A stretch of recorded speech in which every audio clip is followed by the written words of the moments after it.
Welcome, Mr. Sirtwell, to this international seminar. Well, I'm very happy to be here today to talk about freedom of choice in education. I think that this conference is a critical one and the conversation I'm looking forward to engaging in. My only regret, of course, is that I'm not able to attend in person to hear the full conference proceedings, to see the reaction and to actually engage in the conversation that I'm sure is going to happen throughout the day, both in the public sessions and in the breakout and informal sessions afterwards. Before we get into the formal side of the presentation, I suppose I should point out that all of my colleagues think I'm simply insane for not taking up the opportunity of actually going to Italy to deliver this talk as opposed to doing it by tape. Unfortunately, that wasn't an option that was available to me, so I want to pass along my regrets to the organizers, but certainly my appreciation for the invitation. And in particular, I wanted to highlight Alessandro Colombo, who's been very gracious in talking to me a little bit about the initiative that's underway on the ground in Lombardy and some of the very interesting things that are going to be discussed today. Briefly, a little bit about what is AIMS, who are AIMS? Well, I think that many people are familiar with think tanks. It's an easy word to understand. But of course, the Atlantic Institute for Market Studies is what we call a full-service think tank. So we cover health policy, education policy, international trade, relations within a nation in terms of federal relations with other levels of government, international trade relations. One of our biggest projects, of course, is education and education reform, primarily focused on the concept that education happens in schools. So we do a lot of our work in that field. So as a think tank, we do all of the traditional think tank type things. We publish reports and letters to the editor and op-ed pieces in local newspapers. We do media interviews. We host conferences, much like the conference that's occurring today. And of course, we try and get that information into the hands of decision makers, opinion leaders, thought leaders is how we categorize them. That's sort of the formal description of what a think tank does. The easy, informal way that I think about what AIMS is being a little bit of a fan of politics. I think back to what Winston Churchill said, that politics is the art of the possible. And basically, think tanks exist to redefine what is possible. So in that whole vein of thinking, what did you first think when you took a look at the Lombardi model? Well, as a public policy researcher, it's actually quite fascinating for me to discover yet again that good public policy is good public policy regardless of where it comes from. And it was fascinating to me when the organizers invited me to come and attend this conference that they sent me material on the Lombardi model and on this concept of subsidiarity. And it's absolutely fascinating because the concept of subsidiarity is essentially exactly the basis upon which the Edmonton Public Schools model was implemented. The entire concept of site-based management, taking management of public education to the lowest level and delivering it. And it's interesting again because, of course, AIMS has always expressed that perspective in terms of saying that education doesn't happen in systems. It doesn't happen at the national level. It doesn't happen at a regional level. It literally happens in schools. In fact, it happens in classrooms. And so a lot of AIMS works, even before we came to understand the Edmonton model, was focused on just that, school-based improvements. So it's very interesting that in three separate entities, quite far separated, that we all came to the same conclusion. Can you explain to people, first of all, that aren't familiar with Canada, aren't familiar with Edmonton, can you set the scene as to what is Edmonton, where is Edmonton?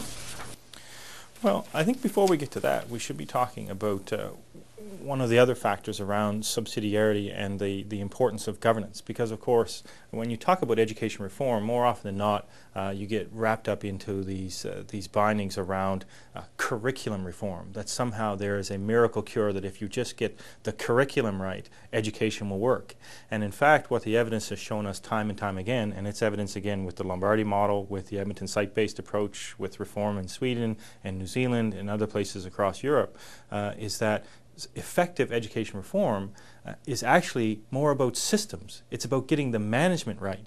It's not necessarily about education because, of course, how to educate kids in all different contexts, coming from all different backgrounds, is reasonably well understood. It's about how to achieve that education, how to achieve that flexibility in, quite honestly, some pretty rigid structures that is important. And that's why today's conversation is going to be critical in terms of achieving educational reform or successful education reform in Lombardy. So let's take a look at what Edmonton is all about. Where is it? What does it look like? Well, when you shift to the conversation about specific models, of course, it's important to have some context. So perhaps it would be helpful for the group gathered today to have a little bit of sense about what Edmonton is, how it fits, where it fits in Canada. So the key thing is to recognize that in Canada, we have three levels of government. We have the federal level of government, we have provincial or state levels of government, and then we have local governance. And generally, local governments is the municipal units and school boards and that kind of exercise. The federal government has no responsibility in education. Education is primarily a provincial responsibility. So that's important to understand because, of course, Edmonton, the changes that happened in Edmonton happened in a context that the province created for it. In terms of Edmonton Public itself, just in terms of scale, Edmonton has a population of roughly about 750,000 people. Edmonton Public Schools have about 80,000 students and roughly 200 schools. It's key, though, to recognize that Edmonton Public operates in an environment of choice. In addition to the Edmonton Public system, there is actually a fully functional school board sitting right beside it called Edmonton Catholic, which has about 35,000 students. So there's two full school boards covering the same geographic area. In addition to that, of course, you also have public funding for alternatives to those two systems. So you have charter schools, you have public funding for homeschooling, and you actually have public funding for private schools as well.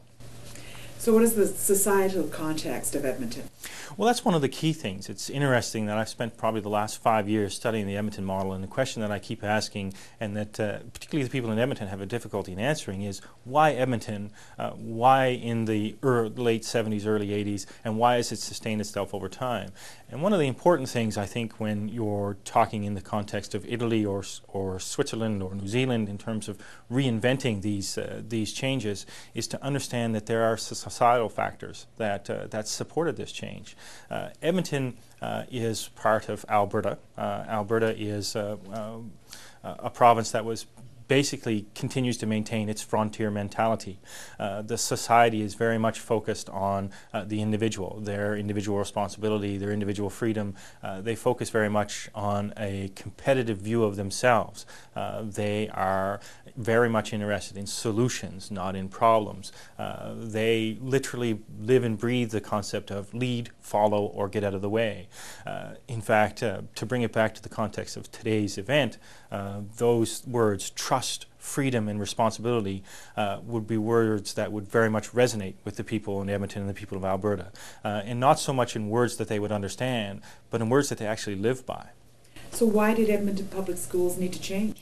Well, that's the interesting thing, because of course when you take a look at all of the options that Edmonton Public was living in, that choice environment that the province had created for it, what you saw in Edmonton at the time of change was things that you see across the globe now. You have a situation where the retention rates were abysmal. So in other words, they were losing a lot of kids out of their system for a multitude of reasons. The three big ones being they have a high Aboriginal population, and it's very difficult to keep those kids in the classrooms. They have a large number of immigrants, and the immigrants tend to be fairly itinerant, moving where the jobs are. And they have a strong economy and have had a strong economy for quite some time. And of course, where there is economic opportunity, it's remarkably difficult to convince 15-year-olds and 16-year-olds to stay in school. The other challenge that they had is their achievement level at the point of their change was average. And in that societal environment where it's all about being the best that you could possibly be, average just wasn't acceptable to them.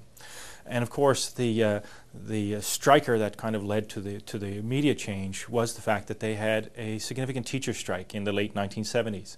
And after the teacher strike, a lot of the groups involved in education looked at themselves and realized that they basically felt powerless. The teachers, the administrators, parents, politicians, all of the groups basically felt the same way, that they didn't really have an effective voice, that they didn't really feel that they were in charge of the system. And so as a result, those groups came together and decided that they needed something better. So what did they have to do? Well, this was the interesting thing. Of course, the province was probably the first to respond, and as I said, they set a context of choice, which really led to a lot of the challenges, because, of course, by creating that environment of choice, the province as a whole allowed parents a lot more immediate ability to hold the system to account. Parents could move. They could go to the Catholic system, they could go to private schools, they could go to homeschooling.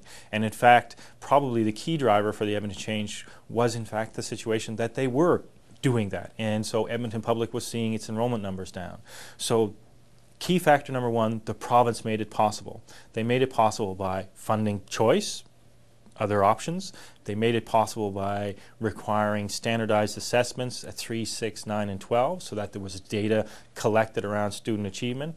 And they made it possible by requiring that information to be made publicly available so that there was a basis upon which to make informed decisions about choice. The other thing that the province did that was very interesting is that they made the money follow the child. So if a child moved from one district to another, the district lost funds. So it was in the district's interest to find a way to keep those kids.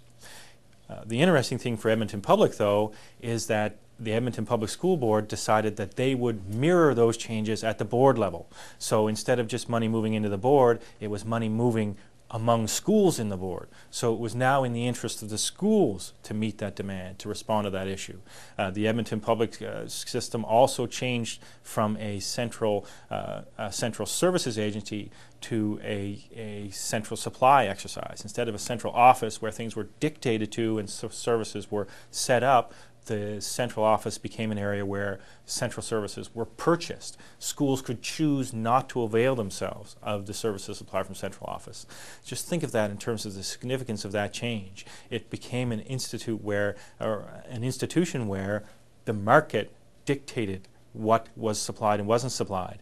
And of course, there was a lot of anxiety. The questions that they heard is, well, what if no one buys my service? And the answer those central service people got was, if no one buys your service, we probably shouldn't be supplying it in the first case.